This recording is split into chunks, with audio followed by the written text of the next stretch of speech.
સીતારામ બધાને. સાંજના 5 વાગી ગયા છે. બાને તૈયાર કરી દીધા, માથું બાથું ઓરી દીધું, ચા પાણી પીવડાવી દીધા, થોડુંક તરબૂચ ખવડાવી દીધું અને હવે બે બેઠ્યું છે. કામ બધું એમને મૂકી દીધું છે. કાલ છે રવિવાર એટલે કામની ચિંતા નથી. નિરાતે બાને બેહાડી રમાડી થોડીક વાર એની પાસે બેહીએ ને તો એના જીવને થોડીક શાંતિ વધે. જોઈ બેઠા છે. હવે પહેલાં કેવા સરસ વાતો કરતા. કવિતાબેન કહે કે બાના પહેલાં વિડીયા જોઈએ અને મજા આવે. બા કોમેડી કરે, ગુસ્સો કરે, વાતો સરસ કરે. મને મજા આવતી એટલે જ હું બહાર વિડીયા બનાવતી. બા સરસ વાતો કરતા, કોમેડી કરતા. નહીં નહીં સીતારામ સીતારામ સીતારામ. હવે તો બોલાતું નથી. બીજું કઈ વાંધો નથી. બસ એક જ કરે એ અત્યારે હમણાં પગ દબાવવાનું કીધું તો ત્યાં સુધી પગ દબાવતી હતી. પગ દબાવી દે ખબર નહીં કળતર થતી હોય તો કોઈ દી કળતર તો થતી નથી. પણ આજ પગ દેખાડીને એમ કહેતા હતા એ તો પગ દબાવતી હતી તેને મજા આવતી હતી. હવે પાછું મારા હાથ લઈ લીધો ને ધક્કો મારી દીધો મને. ક્યાં જાવું? શાંતિથી બેસતા નથી. બીજું કઈ વાંધો નથી. ઓછી કુદાવ બા, ઓછી કુદાવ લ્યો, ઓછી કુદાવ બાને. અલ્યો હટો બસ લ્યો ટેકે બેસી જાઓ. બસ બસ. ઘટપણ દોયલા છે ઈશ્વર. ઘટપણ કોને મોકલા? કેવું સરસ કોમળ ફૂલ જેવું નાજુકડું. નાના નાના ઢીંગલીઓના ઓલા નાના નાના છોકરા હોય ને આપણે હાથ ને પગ ને એના કોણા કોણા માખણ જેવા એવા સરસ જોતા હોય. પછી હા નાના નાના હોય આમ. પછી એમાંથી ધીમે ધીમે કિશોરાવસ્થામાં આવે, બાલ્યાવસ્થામાંથી પછી આવે તરુણાવસ્થામાં, પછી યુવાવસ્થામાં, પછી મારી જેમ યુવાવસ્થા વહી જાય અને પ્રૌઢાવસ્થા આવે. હું અત્યારે પ્રૌઢાવસ્થામાં કહેવાય. યુવાની વહી ગઈ, પ્રૌઢાવસ્થા હજી વૃદ્ધાવસ્થા નથી. અને પછી છેલ્લે આવે વૃદ્ધાવસ્થા. બધુંય વયું જાય ફટાફટ. માણસને એવો અહમ છે કે મને કાંઈ થાહે જ નહીં અને થાહે તો અહીં જોયું ચાહે. એક વખત જ્યારે અભિમાન આવે ને મિત્રો, ત્યારે એક વખત આપણા ઘરની અંદર આપણે ઘરડાને ન રાખ્યા હોય ને તો ક્યાંક ને ક્યાંક તો આપણે ઘરડા જોતા જ હોય. એક વખત એના ચહેરાને જોઈ લેવો.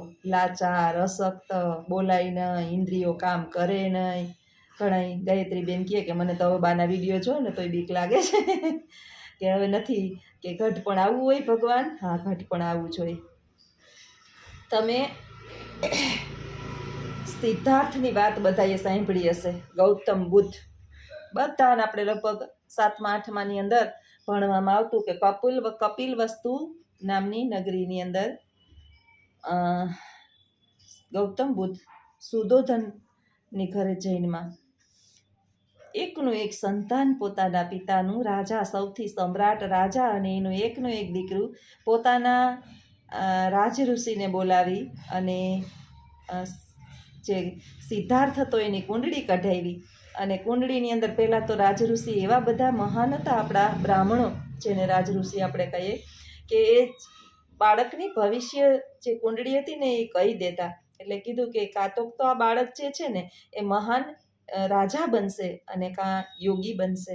કોઈ પણ પિતાને જે છે ને એ યોગી બને ને એ ના ગમે, પણ રાજા મહાન બને ને. પાણી પીવું? હાલો બાને પાણી આપવું. વિડીયો બનાવતા બનાવતા બાને પાણીની તરસ લાગી તો આપણે પાણી પીવડાવવા ઊભું થવું જ પડે. બાને ફ્રીજનું પાણી નથી આપતી એટલે માટલું રાખ્યું છે બા માટે.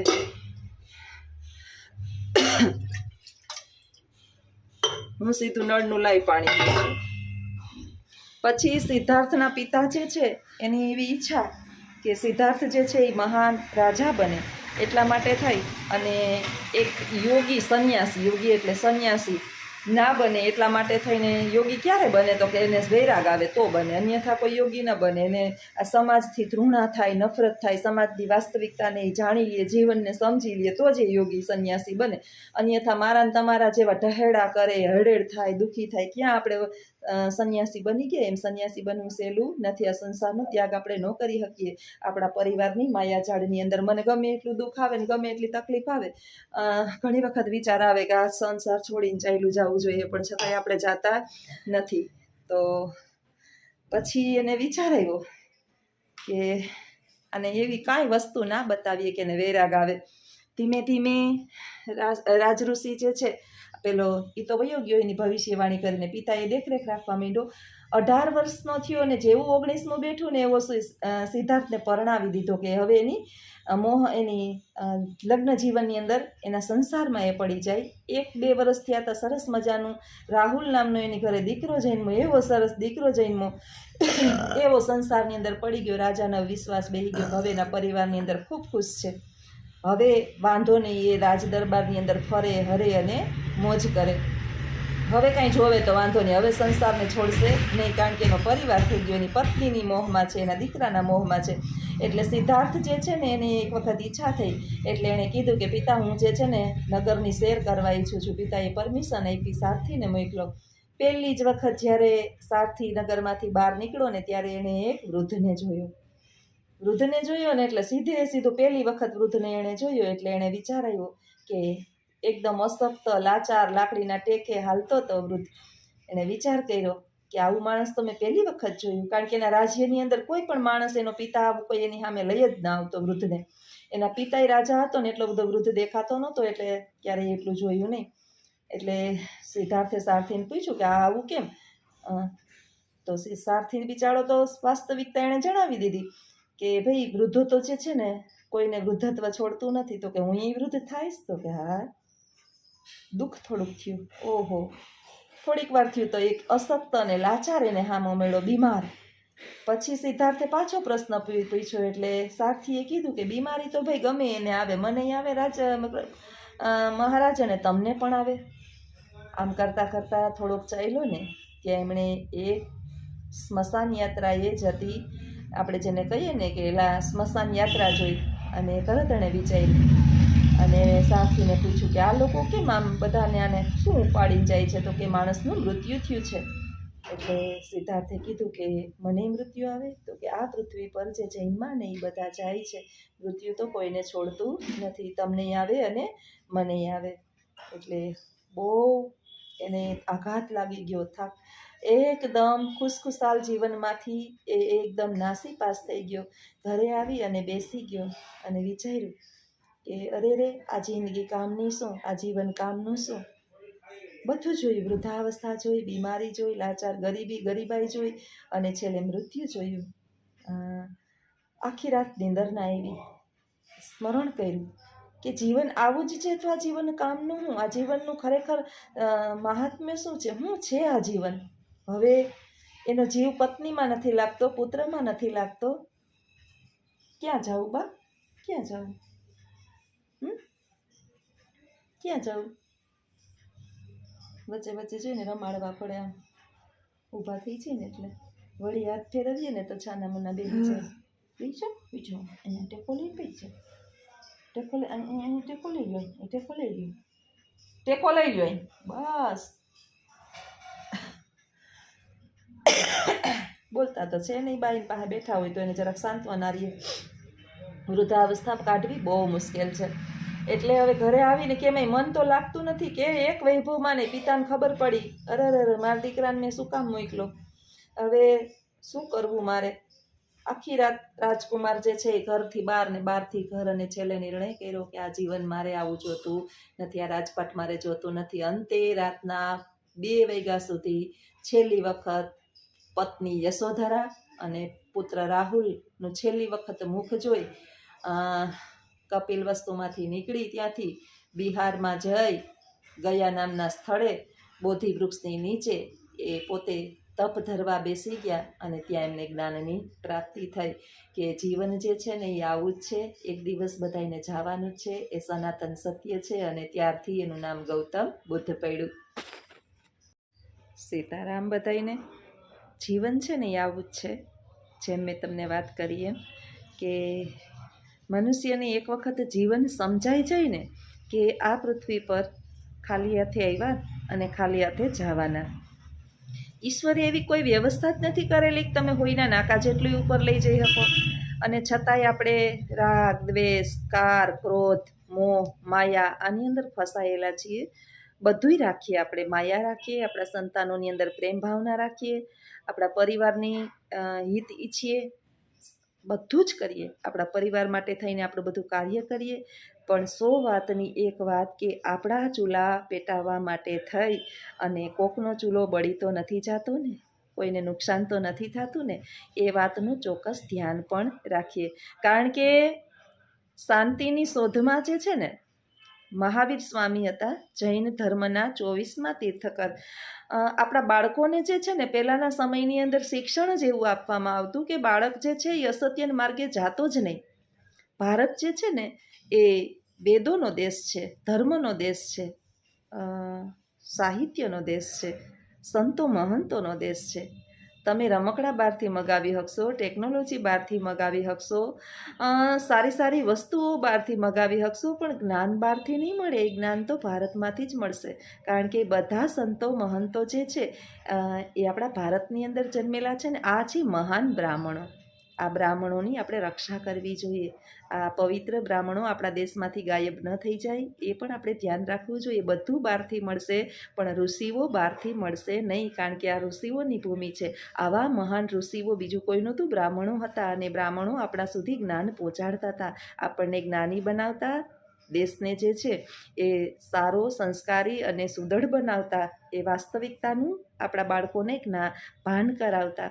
એટલે ભણતર જે છે ને, ભણાવવાનું કાર્ય એટલા માટે બ્રાહ્મણોને સોંપ્યું હતું. હવે હું એક શિક્ષક છું, પણ બ્રાહ્મણ જેટલું સારી રીતે જ્ઞાન કોઈ આ પૃથ્વી પર આપી શકે નહીં. બ્રાહ્મણ જેટલું, આ 100% સત્ય છે.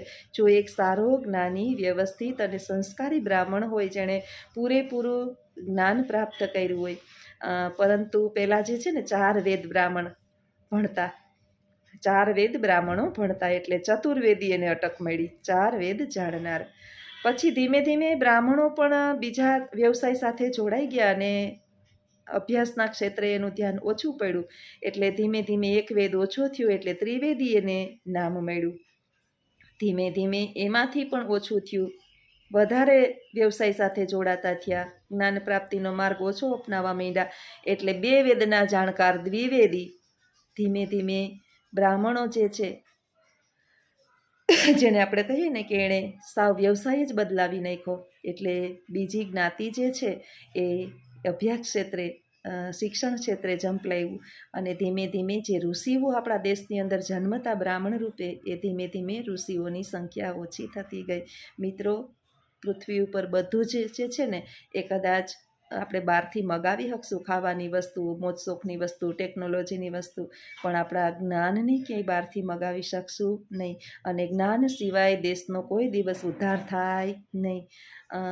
એટલા એ સારા અને સંસ્કારવાળા જ્ઞાનને કારણે જ ઘણા જ્ઞાનની પ્રાપ્તિ થઈ. એટલે રાજકુમાર એવા મહાવીર સ્વામી, જે રાજાના સંતાન હતા અને પોતે જે છે એ રાજ છોડી અને શાંતિની શોધમાં, મહેલ છોડી અને શાંતિની શોધમાં જંગલમાં વયા ગયા. અને આપણે જે છે એ પૈસા મહેલ માટે થઈ અને શાંતિ છોડી દીધી. તો ખરેખર ગમે એ થઈ જાય, પરંતુ અસત્યનો માર્ગ આપણે ક્યારેય અપનાવવો જોઈએ નહીં. આ બાબતનું જ્ઞાન જે છે એ જેટલું આપણી પાસે વહેલું આવે એટલું સારું. કારણ કે બધું જ જે છે ને એ માફીને પાત્ર છે, પરંતુ આપણા કર્મો માફીને પાત્ર નથી. જાણતા અજાણતા પણ આપણે ક્યાંક કર્મ કરીએ છીએ અને દોષના ટોપલા બાંધીએ છીએ, તો એ ન થાય એની ખાસ કાળજી રાખવી જોઈએ. તો આવા જ મારા વિડીયો તમને ગમતા હોય તો મારા વિડીયોને લાઈક કરજો, શેર કરજો અને સબસ્ક્રાઈબ કરજો. ઘરની અંદર હાહુ જામ બેઠી હોય, આખો દી જેવા નવરા થઈએ ને હાહુ, મેં કામ કરી લીધું, ઉપર હજી બાકી છે. બા ઘરની અંદર 4-5 વાથી વાં ડેલેથી જાળીએથી 4-5 ઘૂમરા મારી લીધા ને કામ કરી નવીન બાજુ બેસી ગઈ. ક્યાં એ મને હજી કંઈક કામ ચિંતેશ કે હજી લે હાવ. હવે આપણે એમ કહીએ ને કે હા નથી દે, ખાલી જોજો હજી ક્યાંક આવવું પડે. એ બા ન્યા રખાય, એ ભેરું ન કરાય, એ ન કરાય, ભેરું ન કરાય. જીદી લાશો, પહેલેથી જીદ તો મૂકે જ નહીં, એમ કે કરાય. એ તમારે હોવાનું છે ન્યા, તમારે હોવાનું ન્યા. ગાઈડલું ભેરું કર લે, ગાઈડલું ભેરું કર લે. પછી બાર ઘડીએ ઘડીએ હુવરાવા વળી એમ કે એટલું ઉપર મૂકી હેઠું લઈ લે ઉપર મૂકી આપણે તો હું એ ઉપર ને હેઠે કરીને હા હા આમ અડધા તો મરી ગયેલા હોય ને પાછા મરી જાવ ક્યાંય ના મૂકવા જવાય ક્યાં જાવું સ્થિરતા નથી ચંચળતા માનણંદ એક બાછાના હમણાં હું આવી ને તો બેઠા હતા પછી કીધું કોઈ માં તો બહુ વળિયું કાઢે છે બહુ વળિયું કાઢે છે કે આ ડગમાં ક્યાં ત્યાં ચડવું હાલો ચડાવી દો હાલો એને શેટીએ બેહવું